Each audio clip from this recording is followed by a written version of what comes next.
ELPO French School of Asian Studies मंचरे स्वागत करेगा 5T और नवीन ओडिशा भारत श्री वी कार्तिक पांडाई मुख्य परामर्शदाता श्री आर बालकृष्ण मुख्य शास्त्र सचिव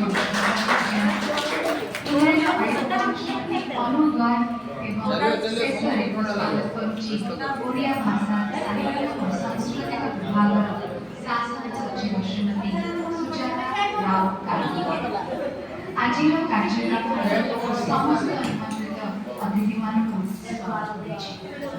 ଏହି ସମ୍ମିଳନୀ ହେଉଛି ଓଡ଼ିଆ ଭାଷାର ଏକ ଉଲ୍ଲାସ ଉତ୍ସବ।